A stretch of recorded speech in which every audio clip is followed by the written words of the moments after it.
of science communication. This webinar is organized by British Council, MITE, the Petri Dish and Science Media Center. What we want is, we want more science communicators, Malaysian science communicators or Malaysian researchers to take part in FameLab so that we can build a good pool of Malaysian science communicators. And we also want more audience from the public to watch FameLab. And we are going to tell you what is in it for you as public when you watch FameLab, and also what is in it for you as participants. To discuss this with me, I have the first Asian FameLab champion, Prof Dr Abhi Veerakumarasivam. He's the Dean from Sunway University, and he brought the trophy not just to Malaysia, but to Asia for the first time in 2016. He's also a FameLab judge. Then we have athlete Dawn, a Malaysian finalist in 2020, that was just last year, who is now working as an environmental officer. And we have a seasonal FameLab judge who is going to tell us all about how you can win the competition, Dr. Liz Alexander, a futurist and communicator who has several accolades under her belt. And now let me introduce myself. I am Dr. Mahalakshmi Arujanan, Maha for short. I myself am a science communicator with a PhD in this field and enjoying my career to the fullest. So with that, let us start. Now, I'm just going to ask questions. What we have done is some of you have sent us your questions. I've compiled them. So some of your questions will be asked by me now before we open the floor for discussion. So you will see you getting your answers right away. So get your notepad and your pen ready so that you will bring us back a trophy. Abhi, first question to you.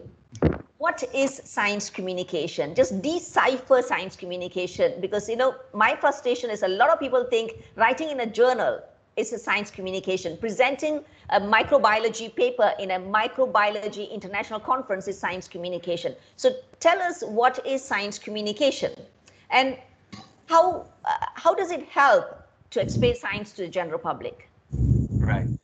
Thank you very much, Maha, and the organizers for inviting me today. But more importantly, it's great that we have so many young and, okay, well, I shouldn't even put an age definition of the audience today. But thank you very much to everybody who has actually joined in. And that's really great. That you either have an appreciation for science communication or you actually have interest in this area. And hopefully in the next 90 minutes, we'll have some idea and perhaps clarify some of your concerns or interest. So to the question what science communication is, I think to start with, the various different examples of research presentations or publications, they are a form of science communication.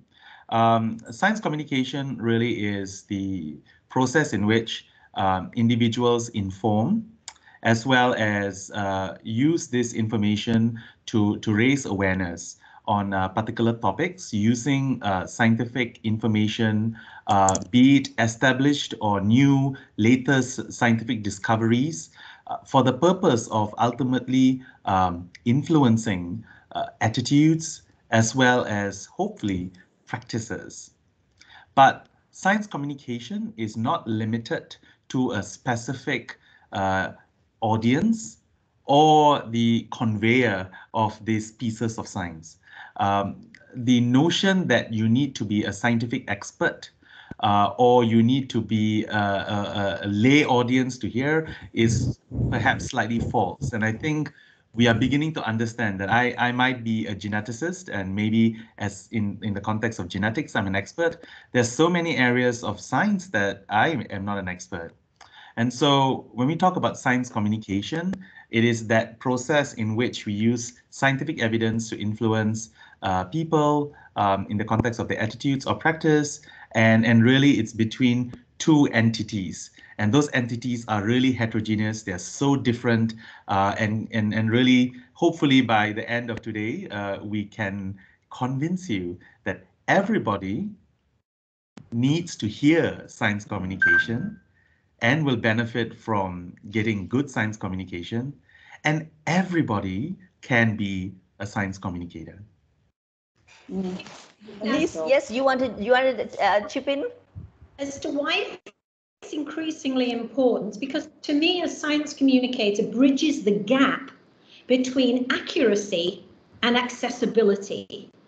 And that's never been more important. If you think about it, we're still going through this global pandemic, right?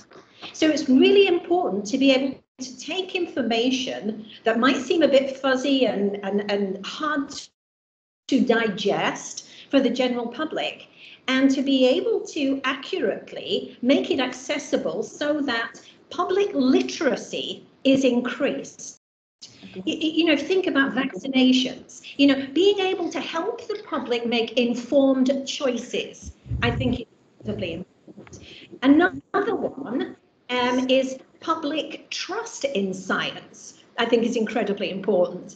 I mean, you know, we only had to look at the other side of the Atlantic at even what's going on now in the United States to see how certain topics and, you know, the wearing of masks or climate change or whatever is being disputed by people who are largely ignorant of the, you know, of the scientific facts within to make a choice. And then I think there's two other things from the point of view of those who will achieve science communication. The first one is the ability to influence policy. You know, not all government ministers or people that work in the government come from a STEM background. So if you want to help influence policy in those areas, you're going to have to speak their language, and it isn't necessarily science. And then the other thing too, which is incredibly important for the STEM community, is the ability to get funding. I mean, I've looked at grants in the past and it's like, well, they're not getting any money because I've no idea what they're talking about. So again, there's some very practical reasons why science communication, especially nowadays, is so incredibly important. Thank you so much, Abhi and Liz, for that. Don, do you want to add on something, your perspective of science communication? I think, like Liz and Abhi, you guys have taken all of my points on what is science communication. Yeah. I mean, I would explain it. My own understanding is what science communication and the basis of, I mean, the foundation of science communication for me, even when I joined FameLab, my first rule is about connecting with people. That's it's like the principle of any form of communication with another human being, right? But in this case, it is about connecting with people with facts and scientific discoveries. And we think that all this science is not related to us. It's actually so much related. I mean, like, I remember when Abhi explained in his talks about genetics, and we are made of what we call DNAs and genetics. So it's so much related. I'm talking about environment. We are so much related to the environment, but the basis of whatever we talk about, it has to be related, or else that wouldn't be an effective communication. It's like when we have a conversation with a friend, right, and we talk about movie, and somehow that person have no idea what kind of movie or interest. So I'm not relating to that person, right? There's no connection between these two. There's no bond. So that's the basic principle that I put in any communication, even science communication itself. It's just that at the end of it, there's a call for action, there's a call for change, there's a call for improvement of lifestyle and so on. Yeah, I completely concur with all of you. And I think what Liz was saying about the US situation is we are living in a world where it is post-truth, post-expert, and post-trust. Although science is advancing so rapidly, people still, the trust in science is actually, sort of declining as well. Now, I also want to say that science communicators do things very differently. We are very creative people. There's no one rule fits all. So the way Abhi communicated or Abhi went for in 2016 might not be the same style that you want to follow. So with that, I'm going to now introduce or announce the housekeeping rule for this webinar. Can I have the slides, please? So you see, I told you we are all very creative people. Okay, so the housekeeping rule for this webinar, just like any other webinars, please turn off your cameras and mic.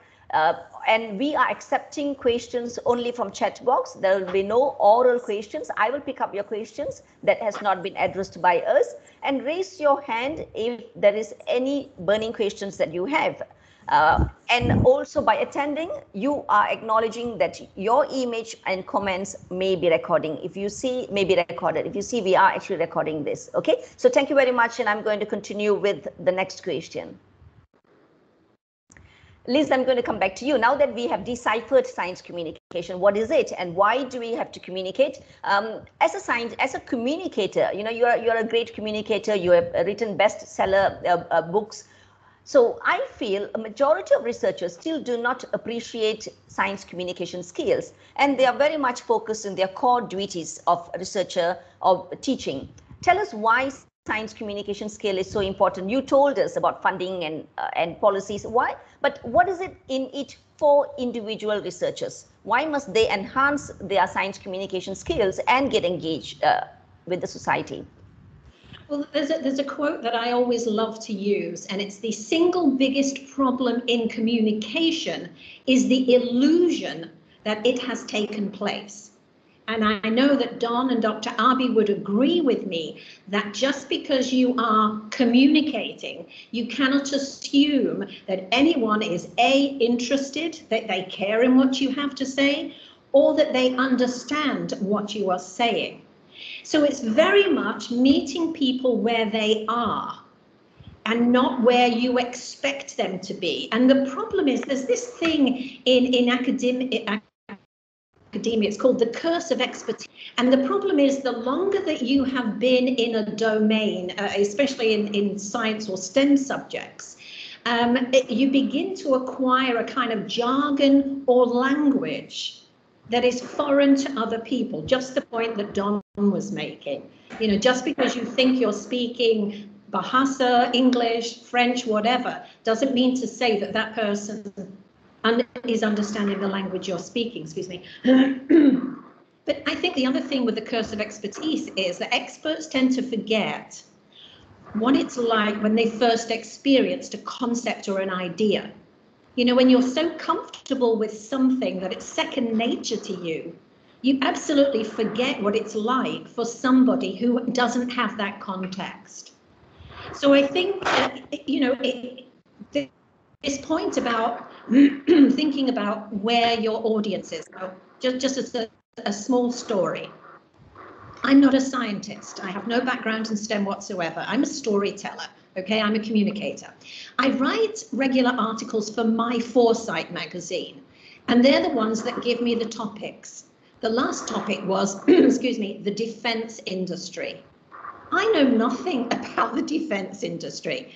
And we talked about what angle on that, you know, I might look at, and we decided upon bio-warfare of all things. Now, how on earth would a communicator with no background in that particular topic better communicate it to a general audience? And what I decided was, you know, if I start talking about the chemicals involved in all of this, I'm just going to lose people. It's not something I'm confident in talking about, and I don't think it's a good idea. What I did hit upon was, what about the history of biowarfare? And what was that got me motivated, but what was so good in terms of being able to write this article is there were so many wonderful stories that I could tell. So I was able to get the point across that I wanted to make, that, you know, the title of the article was Just Because You Can Doesn't Mean You Should, by using these historical stories to make my point, by thinking, you know, my readership and my own acumen and my own background doesn't fit doing anything that's going to be too detailed and too scientific. But we're all human beings, and I think the history of biowarfare is a fascinating one. And so that's how I approach that particular topic.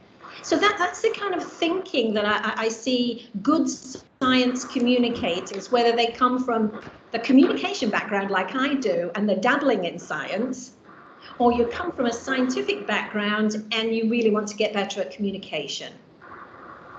Yeah, can I add on? Yeah, thanks, Liz. And yes, Abhi, but before that, I think maybe now that we're talking about this, Abhi, you could also talk about, you know, who can become a science communicator, but Sure. please go on with your thoughts first.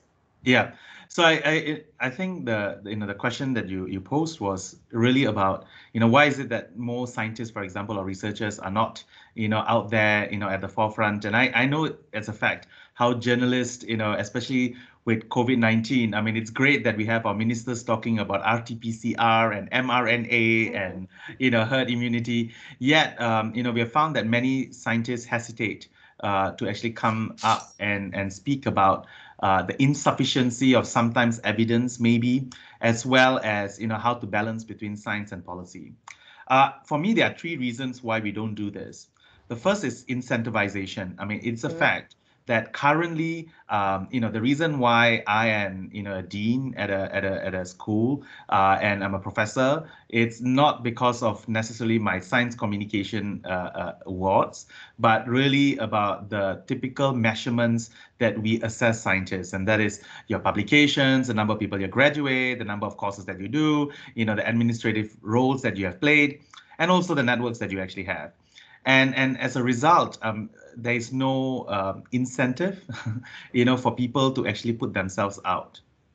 The second, and I think it's actually a major issue, is a lot of researchers, unfortunately, the way we train our researchers and scientists, and I'm talking, to all the undergraduate or postgraduate students who might be listening in at the moment in time.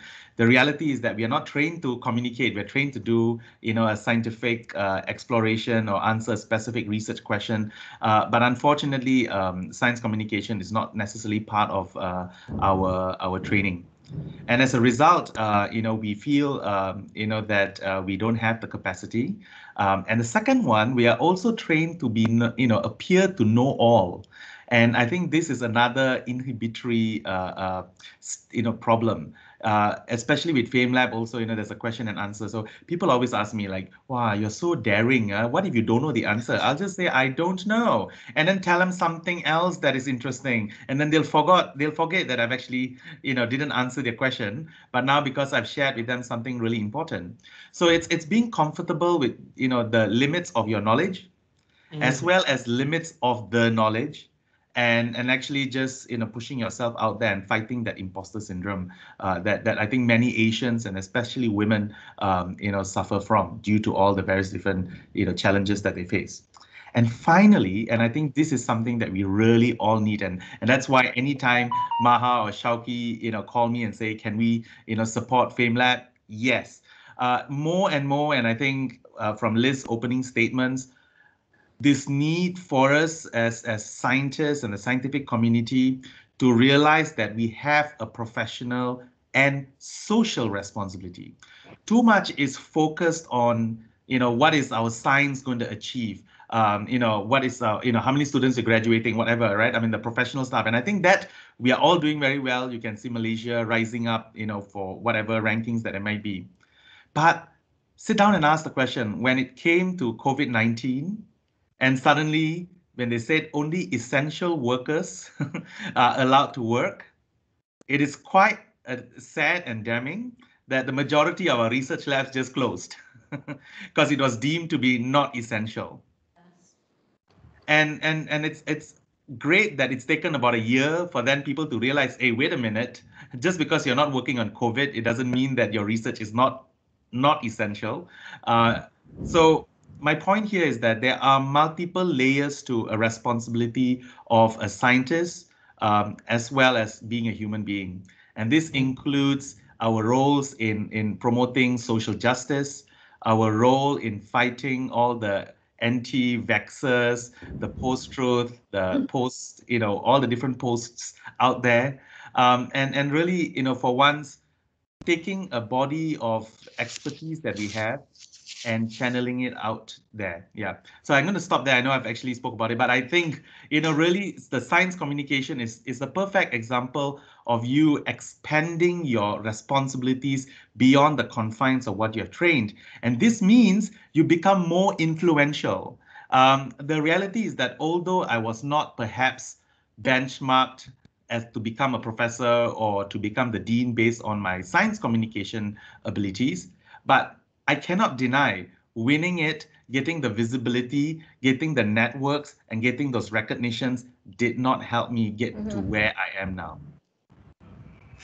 Yes, so Abhi, I think you also answered to my next question, which was, as a researcher, why did you join? And I could completely agree with Liz, with you, and why scientists, and that is why I have my frustrations. Why are these researchers not coming out and communicating? And you have seen me triggered so many times. So I think this also gives the incentives for all those, not only researchers, not only academia people, but also anyone working in STEM. You could be working in a company, you could be working for a not-for-profit organization, you could be a teacher, a STEM teacher. Now, whatever Liz and Abhi said, these are the incentives for you to join FameLab, because this is an avenue that's already there, and we'll talk about what FameLab gives you in return. So, Dawn, do you want to say, as an environmental officer, someone who is, I was the judge when you were presenting, and we really liked the way you spoke about mangrove. What were your reasons to join FameLab or to start communicating? I mean, I think I'm just echoing what Liz and Abhi is saying, but it's more on a personal experience during my research period in UMT, University of Malaysia Terengganu, during that time. So I was writing my thesis, and I was wondering, okay, so once I completed my thesis, I submitted my viva, so I'm wondering who on earth is going to read my thesis? So that means I've spent like approximately 3-4 years on the research, going to field, taking data, going into the mud, knee-deep mud, and no one's going to know what I've done, actually. So, what I decided, and during that time, I've already joined FameLab. So I was struggling about what is the best topic. And then, I just took the challenge of talking about mangrove, because mangrove are one of those ecosystem are probably, I would say,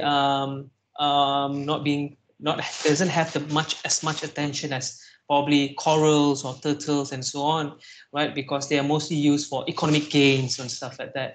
So it's more of it was a thought process during that time where I was wondering, okay, what am I trying to gain out of this research? What am I trying to contribute out of this discovery that probably is just a biji sawi punya discovery, but what am I trying to do? So it was like, this probably what I've understand in these 4 years of research and studying, field trip and stuff, could actually contribute with some local communities, right? To some other students who are trying to figure out what is mangrove or why is it important and how it does matter. It does affect, relates to life and death eventually. So that was the reason why I wanted to did science communication. I did it because I didn't want it to end in just a research thesis. Can I very just, well put. Yeah, we go. Sorry, yes. Maha. I just want to, I'm sorry, Please. I don't think I answered your question. It's quite funny, and I want to just share this individual story of why I took part in FameLab. So when FameLab started in 2015 in Malaysia, thanks to British Council and MIT for bringing it over, I decided that I wanted my postgraduate students to take part. And I just noticed the call about a week or two before the end.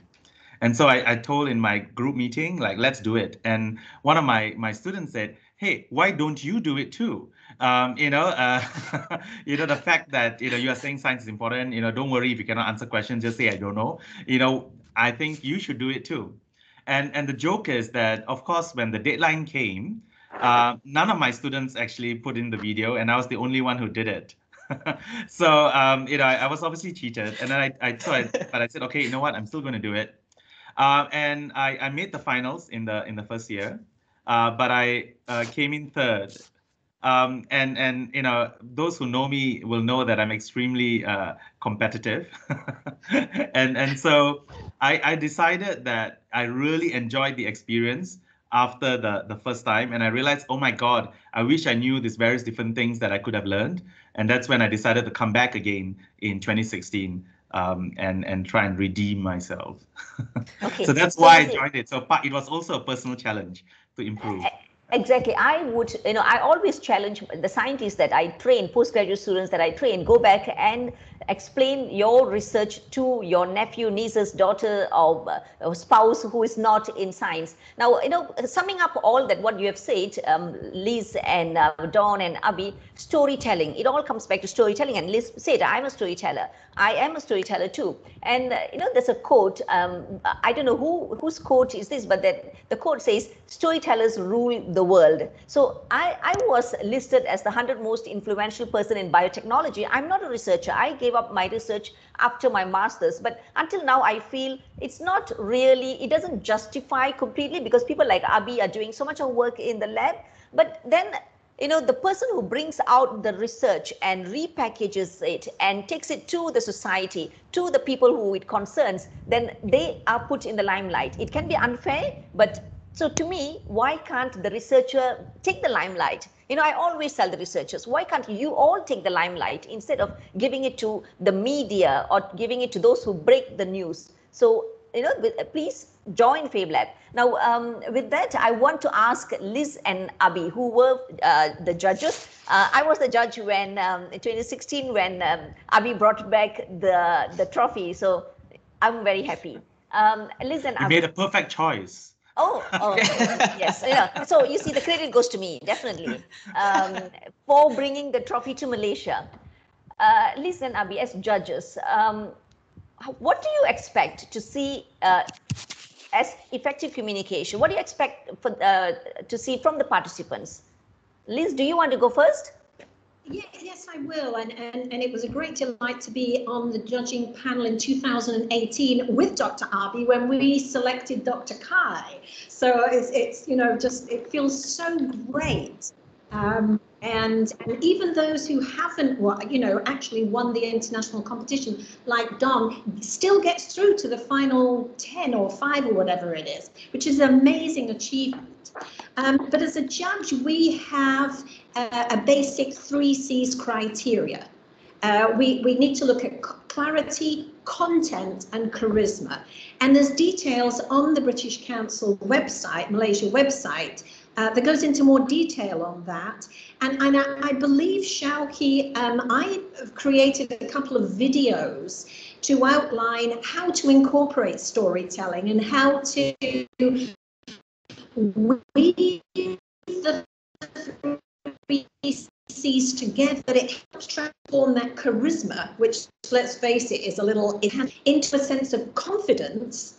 That means when you're on the stage, you're going to feel so much better about your ability to communicate, and also the topic. So I would urge everybody to go to the British Council FameLab Malaysia site and look for the first 2 of those 3 videos. Because what I was looking to do was to give an example of if I were eligible, which I know I'm not, for FameLab, what would my topic be, and why would I present it in the way that I did? So I have that. But the most important thing, I think, for me is, especially as a writer, I always say to fledgling writers, you know, think about your first paragraph or your first sentence, your first words. Don did this amazingly with his mangrove presentation. You know, when he talked about a real live life and death situation, we're all human, we all care. Why is it that the villagers died in this village and they didn't in this one? Heck, it's the mangroves. That's going to get my attention. So it's that immediate emotional engagement that I think makes for a really good presentation. Well, what do you think, Abhi? Yes, great, Liz. You know, I echo everything, and I really recommend you to watch those videos that Liz has created on British Council, and I think Shauki has added them there because it's fantastic, and it'll give you a different perspective. For me, there are 3 things. The first one really is, and this is something that I learned, and I'm sure, you know, we'll talk about it again. It is making sure that what you're going to communicate is what the audience wants to hear, and not necessarily just what you want to say. And for me as a scientist, because we're always trained to say, the facts speak for itself, you know, the result says this, the figure says this, just listen to me, you know, and you realize that actually the only person that's listening to you in those moments is yourself. And that's part of the problem. So with FameLab, it actually taught me that, you know, what matters is not what you want to say, but what other people want to hear. And if you can say what you want to say is what they want to hear, then you've actually hit the fantastic spot. So audience targeting, super important. The second one is actually talking about the content itself. And so the elements of storytelling, as Liz says, it's really important to tie it up. But I think, it's important to relate. So it's very, very important for people, because some of the science that you might have is quite, out there. It might be all very, sort of very specific in the lab and still very early in itself, although it's really important. So you need to find a way to relate that to somebody's life. Also, it needs to be fresh. People must go, oh my God, I learned something new. Because we are in a culture today where, even today, after 1.5 hours with us, you're going to go, all right, this was useful because I learned something new. So you have to make that extra effort to bring in a fresh element or even a fresh way to convey an old idea. And finally, you got to make sure, I love what Don said, a call for action, or at least make it actionable. Because today, everyone is, what is in it for me? And so it's really important that they also leave thinking this was useful. And I think really thinking about the utility of why you're doing science communication is important. And lastly, passion, passion, passion. And I think, for me, I know it's sometimes really hard to balance between, your nerves and everything else. And that's why I always encourage people to choose a topic that they care about. So that passion, if you are passionate about it, trust me, it becomes so infectious that even I'm like, oh my God, why am I not studying this? And so it's that creating that emotional connection and, people feeling like, oh my God, we want to champion Don and his mangroves, right? And really, that for me are the few elements in which that you want to think about besides the 3 C's. Thank you, Abhi. I would just want to add on one thing that I always tell in my training, that as much as science communicators always tell you this, that simplify, keep it short, keep it simple. But remember, you do not simplify science until there's no science in it. Do not trivialize science. And we always see that, judges, I remember talking to Liz when we were judging together, and we say, hey, that science is just dumbed down, so do not do that. So that's another thing that we look for as judges as well. And guys, it's true. That's what Maha told me in my semifinals in the Malaysian round, because I presented the CRISPR and she was like, yeah, you missed all these other elements that are important. You kept it too simple. And, it was a very good, sort of message to me. Yeah. Liz, you want to say something? You're muted. I just want to add a tip. I mean, a real. We can't hear Liz. Can you not hear me? Have I disappeared? Oh yes, now it's better. Yeah, so I want to offer a tip here, something practical that everybody can do. Because the problem is when you're using terms like CRISPR or bioweaponry or what have you, these concepts are very abstract. So I always say, take whatever, it's not dumbing down, but taking whatever it is you're trying to communicate and use descriptive words, paint a picture in my head. Now, my picture in my head may be different to Don's picture or Abhi's picture, but it doesn't matter. As long as it's relevant to me, the communication works best when the picture that is being created in my head is relevant to me. You are just the one facilitating that. And you can do that through analogy and metaphor, but just now, if you're talking about CRISPR, what is it like in everyday, this is like this. This is like something that you already know. And again, you're bridging that gap for the audience between something that they are not familiar with and something that they are. It's educational psychology, and it's how people learn, and that's how they do it. You learn by tacking on something that you're not familiar with and linking it to something you already know.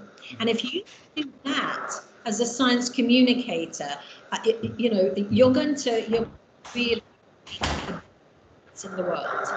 Yeah, look at the vocabulary today. Abhi was saying mRNA. We were always talking about DNA, and I think DNA has become an English word. But today mRNA has become an English word. So I always say introduce 1 or 2 words, but reinforce the word. Yeah.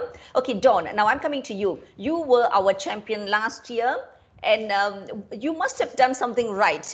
based on what the judges are telling here. So what is that, how did you train? What is that? What were your tips? You were amazing. You know, last time I must say, you were just amazing. Thank you. Thank you. I mean, I think I share the same fate with Abhi because we joined twice. So I joined in 2017, managed to go to the final, but I didn't win. And I joined again in 2020, bringing all those experiences to 2020 and really look at, I mean, like improvement and so on. I think in terms of the science, there's no question. It's easy to understand. Actually, at some point, when you have like a basic research background or a sound research background, understanding the science is there. But so that means the issue is not about science, it's about the speaker, right? It's the presenter. So one thing I think would be the most valuable lesson is self-discovery, knowing who you are as a presenter or a speaker.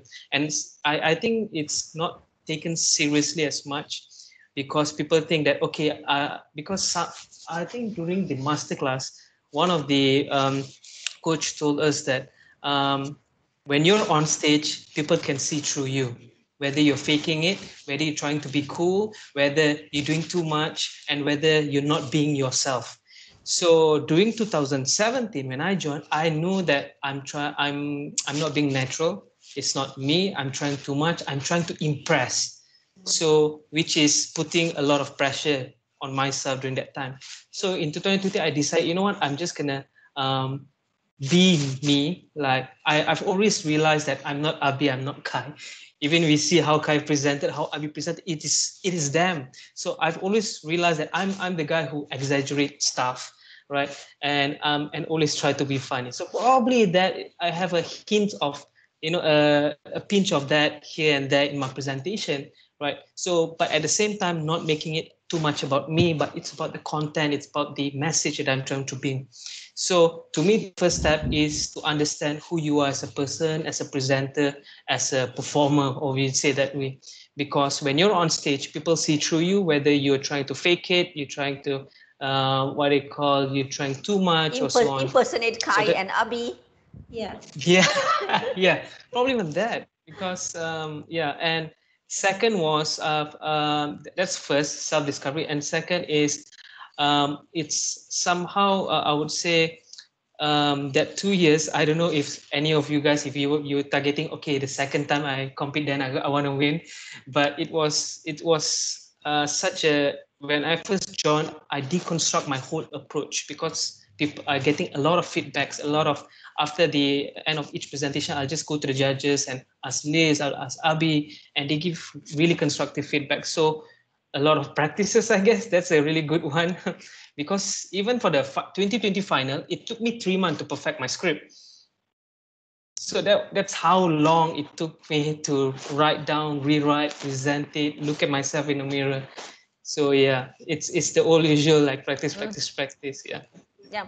Now, I just want to say, you know, I would say just enjoy yourself. Of course, you are going there with a purpose that you want to gain knowledge, you want to sharpen your communication skills. And at the end of the day, of course, you won the trophy. But then enjoy yourself because like what Liz and Abhi are saying, these skills, Don, is just going to be with you forever. And as a researcher, as someone in the STEM field, it's going to help you elevate your career so much. Yeah. So do not... Yes, Don was saying people can see through you when you're on the stage, but don't have that so much of pressure, but just enjoy the moment and do your best. Now, I want to go on to the next question.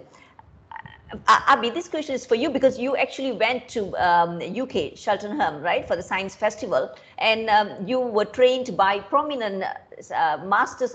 You went for master classes trained by prominent UK science communicators. Physically, how was your experience, and what did you gain? Yeah, there are two levels actually, and I must give huge credit to both MITE and British Council Malaysia here in Malaysia, because they also bring the expert masterclass trainer to Malaysia to train all finalists before the FameLab finals. And I think that was also, I mean, where I learned about audience targeting, learning various different areas that I needed to improve. But ultimately, the one common thread, and I want to reiterate what Dawn says, it is about celebrating your individuality. Being somebody who is obese, I always feel, quite conscious about, how I look. And so, that has always been a big factor. And part of, my loud personality to a certain extent is to overcompensate, for some of my insecurities. And I always say, when I stand up and talk about healthy living and whatever it is, but I don't necessarily epitomize that. I might look like a fraud. And it's really good, because these master classes, so I had one in Malaysia, and of course, when we went to the UK, all the national finalists, champions, also had that opportunity then to meet the people who wrote the modules for these master classes. And really one thing comes, out there is, let's not focus too much about, and then Dawn, I just want to just not correct, but I just want to, reiterate this. Sometimes we put too much pressure on what people are going to think about you. When actually the focus should be, what are people going to learn from you? And really just changing that mindset, that as we talked about, the purpose of science communication is about communicating that science so that you can then achieve, whatever reasons, what you want to achieve, either to change the behavior, get a vaccine, to stop, using plastic, whatever it is that you want to try and get them to do. That's where the focus, should be. And for me, that really came across because having the experience of meeting the 27 other national champions from 27 countries, and they all come in different shapes and size, expertise, age range, and various different things, got me to understand that, oh wow, really, it is about my opportunity to share my science and to impact the world. And at that moment, also representing Malaysia, and actually, trying to be, sort of paint our country in the best light as possible. To the other question regarding, what else did I learn? The one big thing was this guy called Dallas Campbell, who was our trainer in 2016, who also came back in 2018 and trained Kai, is that he taught us one word called, it's a Bhutanese phrase called Honin Mio, which is to live in the moment. And this goes back again to our focuses in this world today, where we're always wondering, how many likes did I get? How many views did I get? Rather than actually focusing on, what we are actually doing right now. And it's about being present. Stop worrying too much about what you just said. Stop worrying about what you are going to say, but focus on the connections and the words that you're, conveying, and that real important role that you're trying to build with connections between two people. And for me, that was really, really important. If there was anything, it was really just getting the confidence that, a boy from Kuantan, not necessarily proportionate in terms of body dimensions, could still be on the stage and, for a few minutes, be able to really tell my scientific story and to be able to convince the crowd that I was worth investing upon. Yeah. I completely agree. This is the content. And you see, Abhi and Dawn, both of them won the trophy after the second attempt. So I would say, of course, you want to do everything right, train, get the tips, talk to communicators, talk to Abhi, talk to British Council. But end of the day, just do your best. And there's always another attempt. You can even go 3 times. So, and all this is not a waste, because as a science communicator of over how many years now, since 2003, 18 years, I can tell you this skill will take you so far, and it's just so fulfilling. So engage in the moment and just enjoy and acquire the skills. Dawn, I want to come to you now. Abhi told us about the master classes, because he was at the time, of course, physical master classes. But you went, your participation was during the lockdown, during the pandemic, and how was your experience, the virtual experience? Well, to be honest, it's not as glamorous as having a live event. Obviously, even for the Malaysian final, right, we did have like a semi-virtual, like with audience and with social distancing, SOP and so on. It was still the Malaysian final. I still managed to explain the audience basic presence. But during the World 2020 final, it was fully virtual, even the semi-final. But somehow during that particular period, we were given a lot of freedom in terms of props, because when it's live, right, you could only have like things that you could carry in one go to the stage.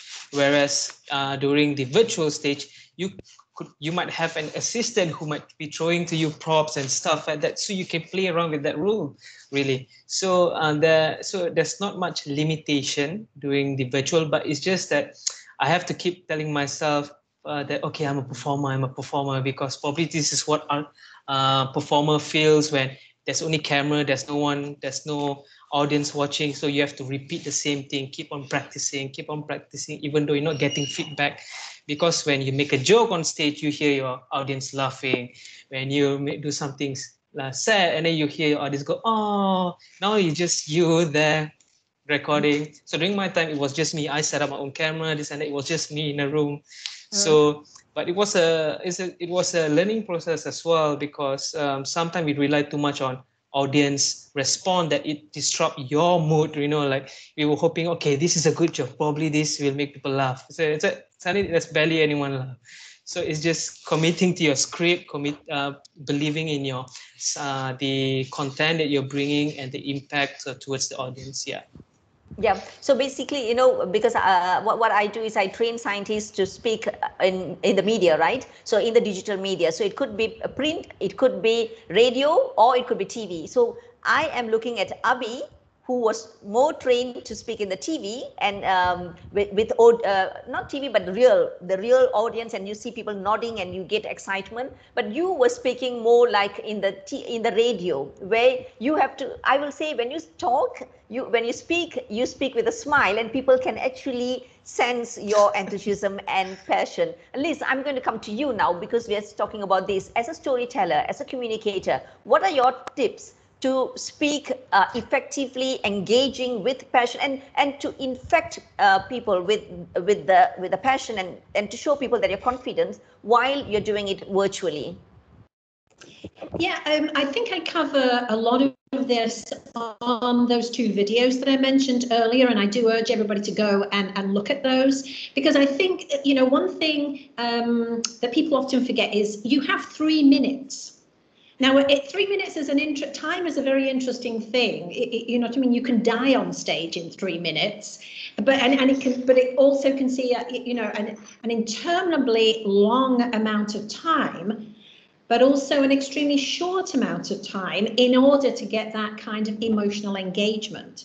So one of the tips that I give in the video is, when it comes to clarity, find a question that intrigues you and you feel that would intrigue a general audience around your topic. What is it that you want? What question is it that you want answered? Because that will help you frame the content and the amount of content and the type of content that you choose for that. Because I think that's one of the things that, I've done plenty of talks, not in 3 minutes, thank goodness, but there is always that great fear that you're going to get up there, and no matter how expert you are and no matter how often you have practiced something, you're going to have a mental blank, and you're going to stand there and you're going to feel an absolute fool. But if you remember what the burning question that you want to answer is, the other thing to think about, and why it's not a good idea, and I think Abhi would agree with this, don't try and write a script and say it word for, and try and learn what the script is as if you were an actor. Because remember, the audience knows a lot less than you do. So they don't know what it is you're about to present. So even if you get to that point where you might sort of stumble a little bit, go back to the question, think about, what are the 3 key points that you wanted to answer in that question? And then remember, the key thing, I think, for storytelling, and this really hit home to me recently when I was judging I was asked to be a judge for another competition to get people to tell stories. And in a way, it was kind of dispiriting for me because I realized how few of the participants actually knew what a story was, in terms that it has a beginning, a middle, and an end. The end rather being what Don said earlier about this call to action. But the beginning being, how do you engage someone? What is the question you're going to ask? What is the joke you're going to tell? Or however you get into your presentation, that is going to frame what it is you're going to do in the next 3 minutes. So it's, it's almost like flash fiction in a way, it's framing a story in a very short amount of words or time, but doing it a way that, we expect. There is a beginning, then there's the meat of the middle, and then there's the, whiz-bang closing of, as Abhi said earlier, what is it you want me to do as a consequence of knowing this? How can I change my lifestyle?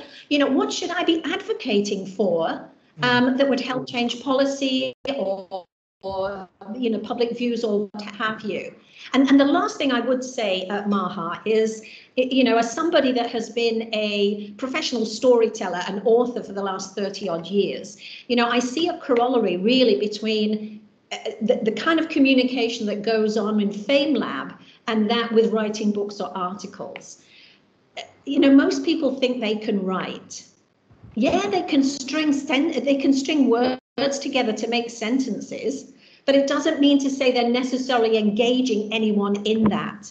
And the beautiful thing about FameLab is it does give you the opportunity to develop and practice a skill that most people take for granted, which is opening our mouths and communicating.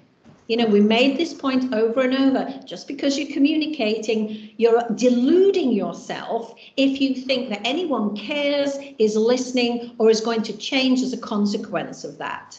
So FameLab is a fantastic opportunity to put yourself out there and get that development, get that practice, and get that feedback. Thank you, Liz. Now, I think we also covered this, choosing, some of what you said now, the passion and the confidence and all the story, it comes to the question that I'm going to ask now from all three of you.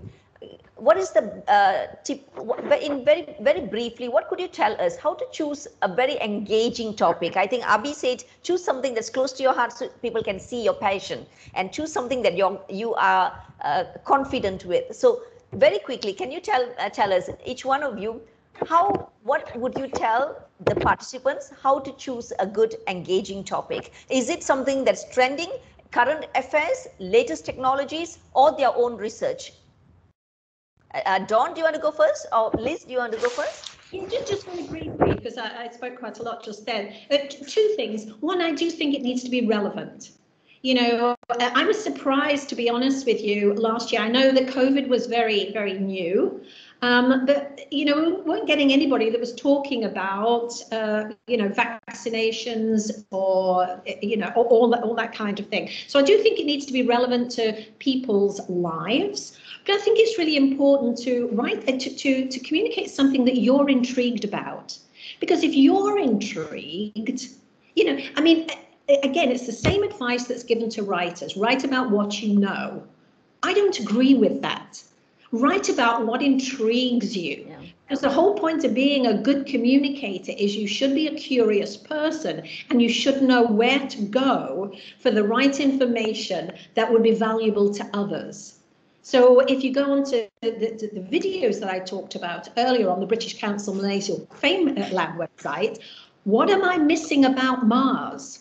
I don't understand what Jeff Bezos and Elon Musk think is so wonderful about colonizing Mars.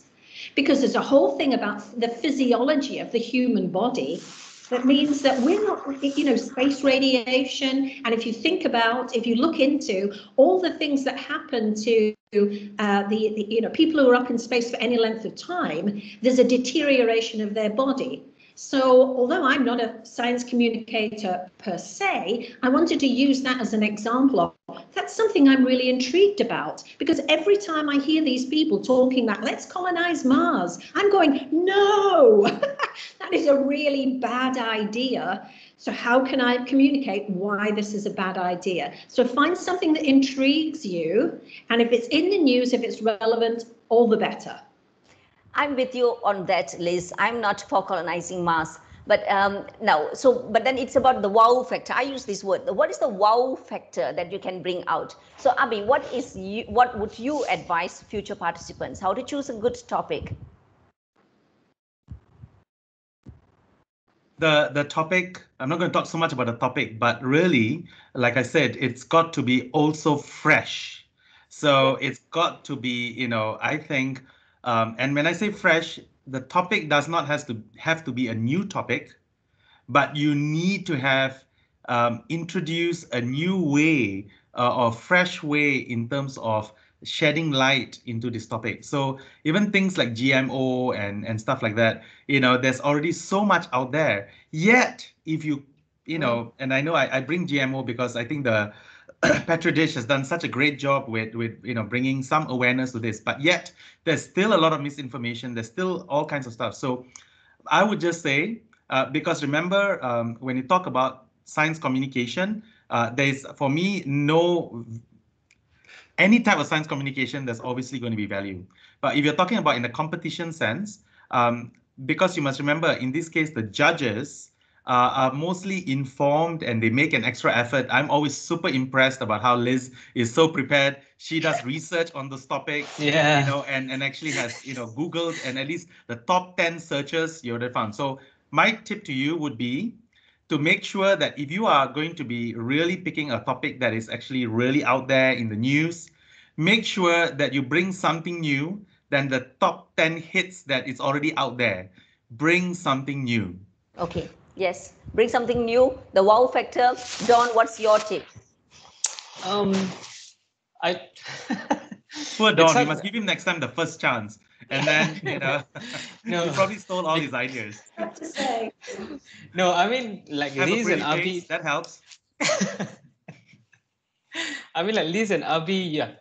You guys, probably because you are judges and you have far more experience, are more experienced than me, but I don't really have like a structure, I don't really structure things. So even when I came up with the presentation about mangrove, right, it was more like a situational basis. Like I was reading a book about tsunami and mangrove. Hey, that's an interesting situation. So I just worked backwards from there. So, okay, now, so it's like a incident that we see happen.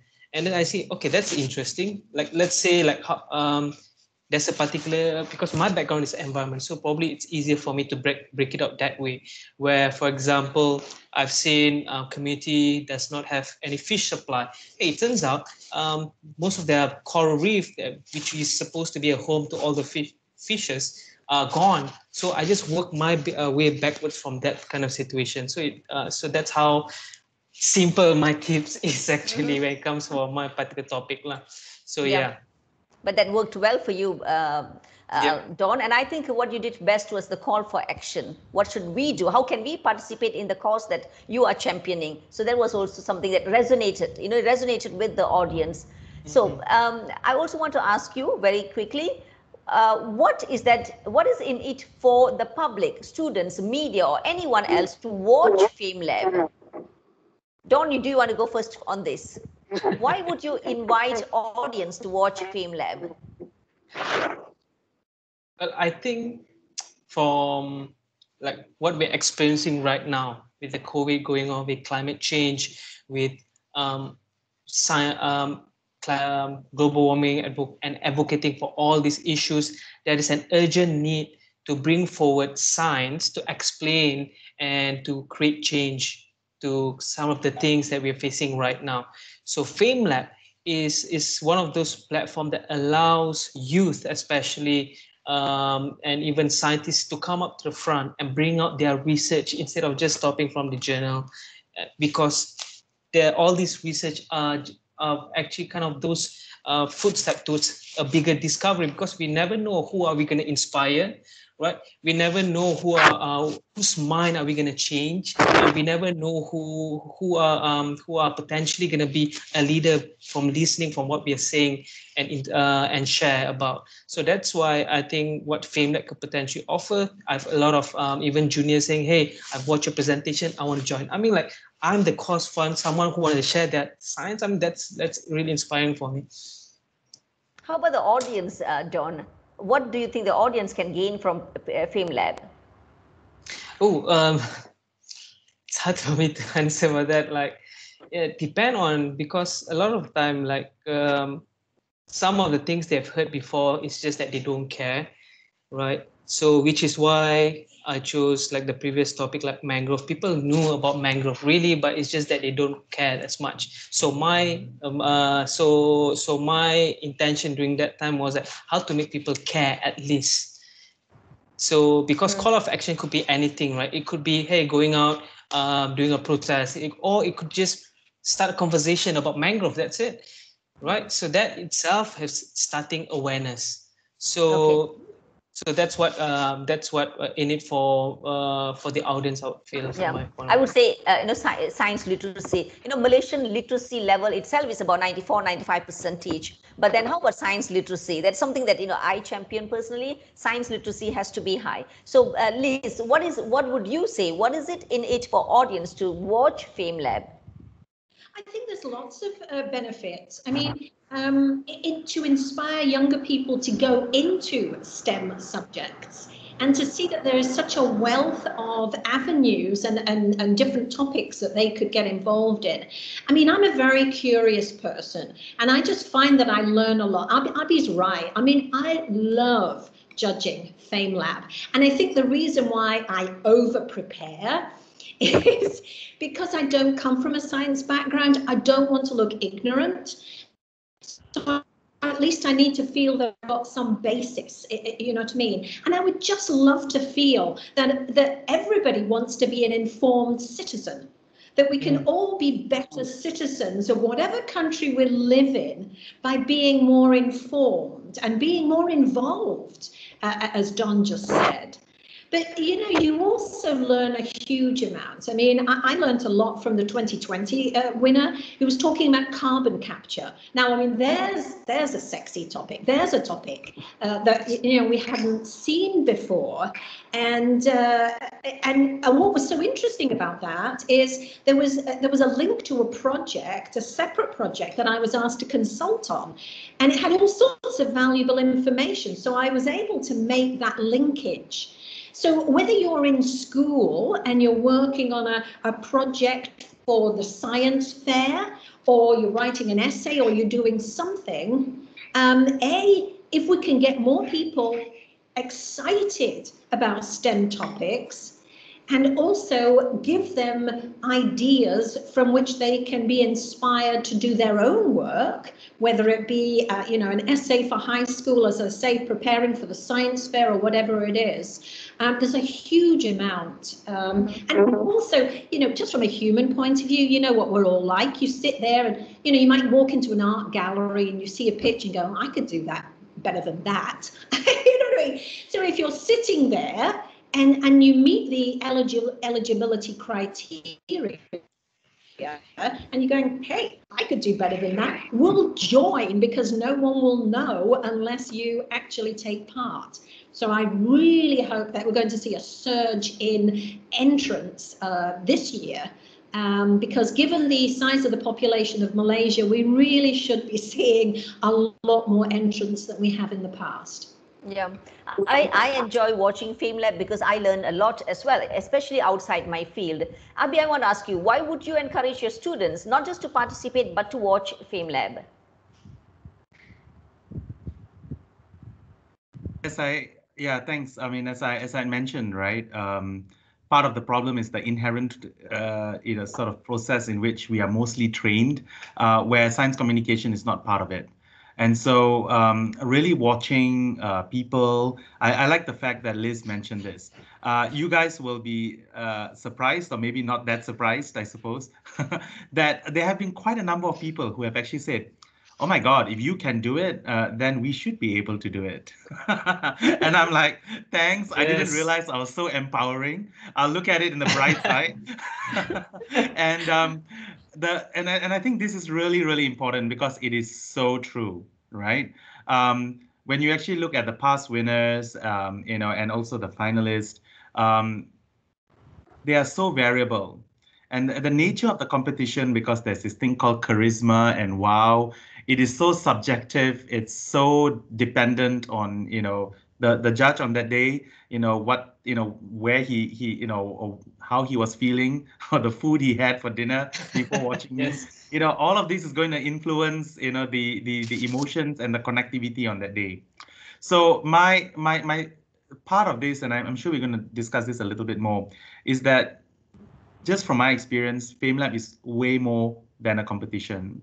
And that is why it's not just about taking part in it, even watching it, for all individuals. And I also want to emphasize, I think, although in the past, the majority of winners, at least in Malaysia, they all had PhDs already. Dawn, as well as the first winner, does not have a PhD. I mean, and at the time, was a postgraduate student. But when you go for the international finals, you will actually see even undergraduate students who actually are presenting. And from my experience, so after coming back, I felt science communication has to be imbued in our curriculum. So in fact, just yesterday, I completed our semester at Sunway. And as part of their social and professional responsibilities in biological sciences, they must make a science communication video. And that accounts for 20% of their total score. And oh my God, when I watched those videos, so many amazing talent from how they creatively make these videos, their perspectives, and various different things. And for me, that is why it's important for you to watch FameLab too, because you learn something new. You also see your contemporaries doing stuff and you go, oh my God, if he can do it or she can do it, we certainly can do it. And finally, as a community, we need to start supporting each other. Too much focus on, am I better than you? Or, basically, where am I in the ranking? Rather than always asking the question, I don't want to be better than you. I want to be better for you, and better for all. And so I think that going out there to watch it is a great opportunity to also stand, really solid together as a group of science enthusiasts with various levels of talent, expertise, and confidence. But we all stand proudly to say there is a place for science to play a central role in our lives. Yeah, I remember when you got the trophy, Abhi, I put you on the first page of Petri Dish. Do you remember that? And we did the same thing for Dr. Siti Khayriyyah from USM. So, we want to celebrate. More researchers should be celebrities. So, Abhi, kudos to you for introducing science communication in your program. And that leads to the question from a participant. How can in Malaysia, science syllabus okay, let me rephrase the question. How can we incorporate science communication into Malaysian education? So I think what you're doing at the university level, you're already doing that. I would say in school, get into storytelling. Pick, like they have got the show and tell session. So pick something about science and let the students pick anything about science and just ask them to come in front of the class and explain that. So that itself is science communication, and we don't have to really wait until the ministry does something and incorporates that officially into the curriculum. That's my answer. Anyone else want to add on to that? Yeah, I mean, sorry, I would just okay, say, go ahead, Liz. You don't need to reinvent the wheel. I mean, there are so many organizations throughout the world that are already incorporating, seeing the importance of science communication. Everything from the Cheeky Scientist Association, which helps PhDs move from academia into industry. There's Portal to the Public, which is used in the UN by a lot of science museums. I mean, one form of science communicator is being a curator at a science museum. How do you communicate science in a visual way to the general public, and that's founded by the National Science Foundation in the United States. And then there's the Alan Alda Center for Science Communication at Stony Brook University in the US. So there's already people that are incorporating it. The problem is, as Abhi said, you get what you reward, and so many of it is electives. You can elect to do science communication. It's not integrated into the syllabus. But one of the simplest ways, just as you were saying, Maha, is, after a talk or a lecture or anything from the teacher, then ask the students to write a newspaper article or to do a blog post, whatever's going to fit better with the age group that you're talking to, or a video, as Abhi said, that's directed at, general viewers or listeners or readers, and then play that back and let them get feedback from their peers, but also maybe students from other departments. If you're a science student, it's good to have an audience of liberal arts students, or even members of the general public, you know what I mean? But there's lots and lots of ways in which this, science communication can be incorporated within the curricula, which isn't taking away from the time and everything else that's spent, but stop seeing it as an elective. Yep. Something that is separate. It should be integral to the education that you're getting in the STEM Yep. subjects. Yeah, agree. Completely, I agree with you, Liz. There. Now, I think this is a critical question that we need to answer. Maybe Abhi can address this.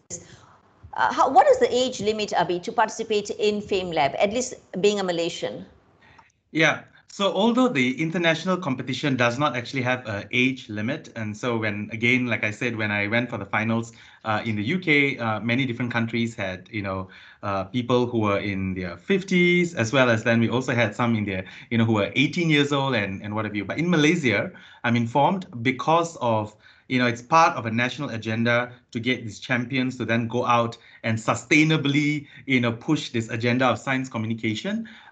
They have set 21 to 40 years old to participate in the competition. Okay, and they have to be Malaysians. And I you think have to be Malaysian. So Liz, sorry, you'll continue judging us. and that's a good thing. That's a good thing, Abhi. So others have got a chance.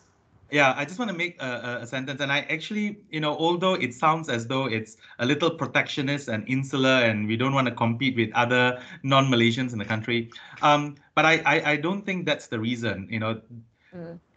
Just listen to what Liz said about the examples of good science communication modules and examples, and everything that she quoted were in the West. And really, this is the gap that, FameLab is also trying to create. And, I'm very proud that, number one, I mean, of course, the Petri Dish and Maha, you and Sulin have started the Science Media Center, but also Kai and a couple of other FameLab alumni are developing the science communication module that hopefully will then be available for everyone to use. And we also have quite a number. I noticed Edwin is back. I mean, quite a number of people on here today who are also pushing the science communication agenda. And the reason why it's important to get Malaysians doing it is because there is a cultural dimension towards our influencing the attitudes and practice, and really not being racist, but being, or nationalist. But there are certain things and nuances and ability to influence comes from sharing the same cultural experiences and heritage. And that is why, at least in FameLab Malaysia, they are focusing on, limiting the age as well as but certainly I noticed that there are some questions like from Yun Teng. I'm sorry, Maha, for hijacking it. Yeah, please but, go ahead. For example, can a STEM graduate who has not been working in the STEM field still be considered for science communication? Absolutely. Remember the first statement that I actually made, that the person communicating and the person listening is very heterogeneous. And in the context of FameLab, both, anybody, science, although is an area where people can develop expertise, when it comes to communicating science, it does not actually belong to the scientist, nor a particular domain expert or what have you. As long as you are confident that you have the right science and the evidence and you are able to communicate, you can then communicate. All right. So, to all the other questions that, essentially ask, whether I can do it or not. Absolutely. You can be an arts graduate, you can be a psychology graduate, you can take part in FameLab, and you can certainly do science communication. Yeah. Yes, Dawn. I was wondering about, just thinking about your opinion, like, because we're moving towards digital era, right? And everything is about social media, and everything is how it's social media. People are communicating more through social media, especially. So, do you guys see a trend where we are leveraging social media as a medium to advocate for science communication along the way? Because like I've discussed with some of my friends, and when people think about FameLab, right, they think it's official, it's supposed to be a scientific background and stuff like that. So whereas now we are saying it's not, we're trying to clarify that it's not at all, it's open to everyone, right? So it's probably along the way, I do envision that like we have something like a more friendly platform like social media pro activities where we do like a competition for science communication and make it more fun. Yeah. Yeah, I want to also add on to what Abhi was saying, because we had a lot of participants asking questions. Who can be a science communicator? Do you have to have scientific background? Do you have to have a special training? Like I've got my PhD in science communication, although I was trained in microbiology and biochemistry, biotechnology. But so, I want to add on to what Abhi has said. Anyone can be a science communicator. You can be a media person, a journalist, like Liz, for example, an author. You can be a scientist like Abhi. You can be an environmentalist like Dawn. You can take up full-time science communication like me, or do it as part-time like what Abhi, not part-time, I don't think he's paid, but he does it out of his own, out of passion. So anyone can do this, and the same goes for FameLab as well. I can tell you my experience. Sorry, yes, Abhi. do I look like a part-timer to you? No, I'm just joking. I'm sure you wear a lot of hats. I see you. Sorry. I see you. No, I see you as a full-time communicator. Okay, and I want you to stay that way. So I would urge anyone to just get on with science communication, and I want to just share my experience. My PhD did not help me with my communication skill. It is so much of concept and theories. I actually learned communication, especially science communication, by looking at other people making a lot of mistakes. That's how you learn. Unless you do a master's in science communication, then there will be a lot of practice for you. PhD is just you choose one niche area and then you zoom into it. You are not just communicating, you are actually doing an academic work. So I think we answered that question that came from a number of people. So please, anyone, the door is open for you. And I've got a very important question I saw somewhere, but can't remember where it is, but I remember the question now. Abhi and Dawn, this takes a lot of practice, right? You need to write your script, and that itself, I know, repackaging, framing, finding the wow factor takes a lot of time. Finding an analogy takes a lot of time. How did you juggle between your full-time job and practicing and preparing for FameLab? I'm going to let Don answer first if he would like to do it, because then I don't want to steal it from him. I'm going to give him the privilege. So I think it's so much to do with what you're passionate about. Have you ever passionate about something that you're willing to have sleepless night and really spend some time, even though it's difficult, it's hard, but you're willing to make that kind of sacrifices, right? So even though it took me 3 months to prepare the script, I was on it, man. I was like, okay, this is what I do. I practice every day. I make a video of myself. That was. So I wasn't thinking about, how much time I'm gonna have to sacrifice. So I might be working 9 to 5, but then by the time I reach 5, so I just whip out my phone. It's so much easier actually with all technology right now and videos, watching back all those past champions and so on. So it was a sacrifice that I made willingly because I was truly passionate about. So once you find what you're passionate about, I guarantee it'd be so much easier. Motivation. Yeah. Okay, yes. Well, now I feel a little guilty because Dawn, I certainly did not practice, and I You're also born with it, was still dabbling around. So one of the things that I think it's quite obvious, I like talking. So and I'm rather opinionated. So and I completely changed my talk, after the Malaysian masterclass, because it became evident that some of the things that I think is important may not be important. Some of the things that I think is funny is totally not funny. And I should never ever use my mother as my sounding board, because to my mom, I always sound good and I'm always losing weight. So that should have, itself told me, you know what, I need to find objective critique. And so what I realized is that I have to try and test out, various different. And you even though this year's competition will probably be virtual, depending on the situation, and it's really hard to gauge the audience during the live audience, but you can do this with the audience that you meet on a daily basis. And when you start seeing certain things that you say, their eyes lit up, they get excited, then yep, that's it. This is something that we can actually work at. So I did not practice daily, but I certainly think about it daily. And even till today, I still think about what are the things that are important? What is it that I can share? And you know what? All of these helps me in my daily work. So the trick is, to everyone listening here today, is do not think about FameLab as your goal for science communication. Do not look at science communication as a specific destination that you want to reach, but think about how you can embed science communication as part of who you are and what you do. And as soon as you do that, then you no longer have to balance between your job and science communication, because when your social responsibility becomes part of your professional responsibility, then it is really what you do. And that's why, for me, in the end, I can't even think about a time that I actually really practice, apart from few days before the competition, because it's a summation of your whole experience and what you do and what you think, consciously or subconsciously. I completely agree. I see, Liz, you are nodding all the time. Go ahead.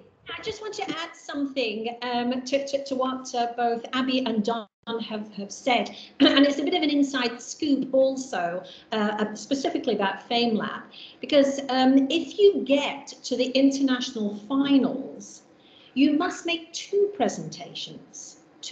different presentations. This often takes people by surprise. They have spent so much time on their first presentation that it's almost like the second one is an afterthought. And there have been occasions in the past where that has gone against, a potential winner. So it's worth bearing that in mind. I mean, I'm not sure if Abhi would agree with me on this, but remember, this is about being the world's best science communicator. Now, I'm talking specifically about FameLab here, but I've seen regional participants who take part in the heats 2 or 3 times, where it's the same.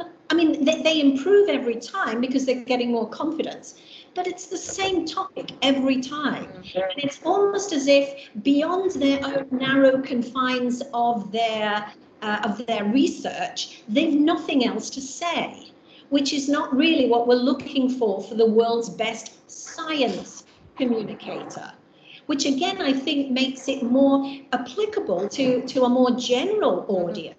If you're a curious person, and you have questions and you see things in the news and you go, well, that doesn't seem right to me. Why would that be? Then you have what it takes to be a science communicator. But just bear that in mind. If you get to the international finals, you don't just do it once, you do it twice. And the expectation is you're not giving the same presentation, the same one twice. It doesn't mean to say you have to pick a different topic, but the idea is there's got to be a different theme, because we're looking for that broadness of mind. I know that really makes sense, because it's being a science communicator is not pitching for 3 minutes. I go overseas and then immediately after my meeting they say, Maha, I'm going to bring a minister and you have to talk to the minister, and it's just not in the agenda. And as a science communicator, what do I talk to the minister to influence policies? Liz, you were saying influencing policies and funding and research directions. And what do I tell the minister? So as a science communicator, I have to just be prepared all the time. Abhi, I want to add on to what you said, and I really like that. Once a science communicator, always a science communicator. You can not just say, I was the science communicator. There's no such thing.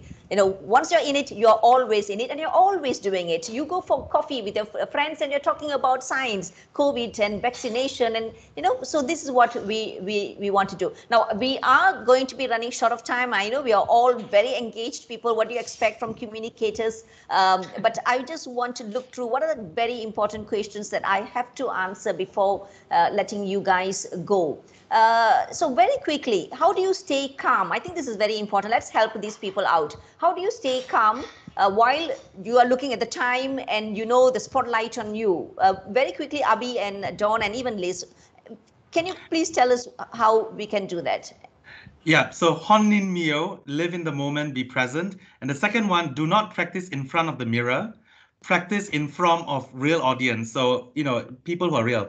And the more you do it, the more you talk, and then it just becomes natural. So practice, practice, practice, but practice in real time with people. Liz, very quickly. Leader of Mnemonics. What I often do when I'm giving, especially if I'm giving an extemporaneous speech about a topic that I've already done before, I will go in my mind through these different rooms. I will have the question that I'm trying to explain or answer, and in each room there is one particular point that pertains to the content that I want to share. So as I'm talking, it's like I'm walking through this house and each room is connected in some visual way in my mind with a piece of information. And I find that's very useful to be able to speak in an extemporaneous way. Sounds like you haven't practiced it, even though you have. It's a very good technique, worth looking up, because that's something that goes back to the ancient Greeks. And it's a memory technique that is very reassuring when you think, I'm not an actress, I'm never going to remember this script. Well, you shouldn't be. You should be practicing in a much more authentic and organic way. Yeah, Dawn.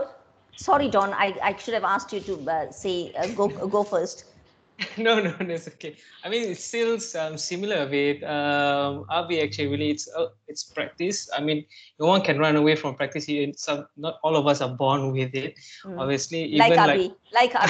Like Abhi, exactly. Yeah, because even though, but how I did practicing, even though I rely a lot on seeing the mirror and seeing my expression, but because during my day job, I do a lot of interaction with guests and people. So those were the platform for me being comfortable with strangers or people that I've never met before. So during those were the time that I accidentally come up some of my points of presentation or FameLab presentation points. So I use those kind of platform. So it's all about giving yourself the opportunity, being comfortable around strangers or people you don't know. Yeah. So yeah.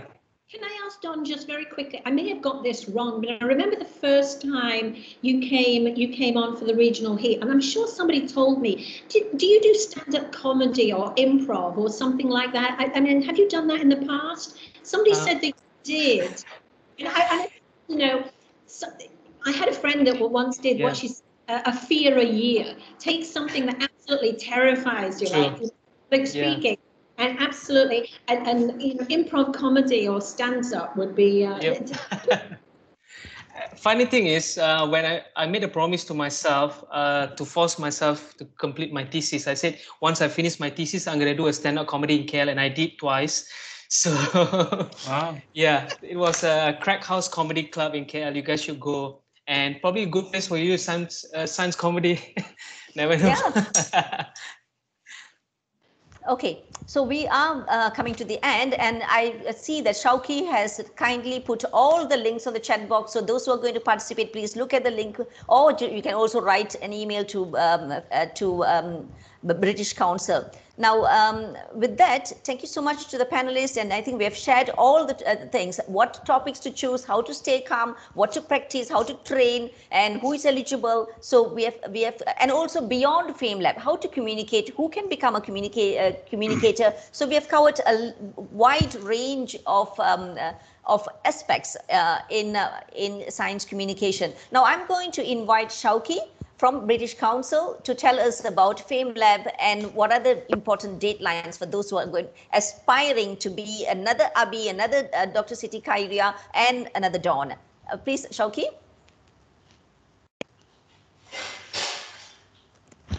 Hello, hi.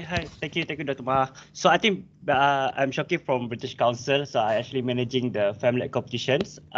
So basically, I think what all our speakers have already taught, I think it's already covered. So I think just from my side, I just want to encourage everyone who actually here today to join FameLab, because as you can see, FameLab is a World Science Community Competition.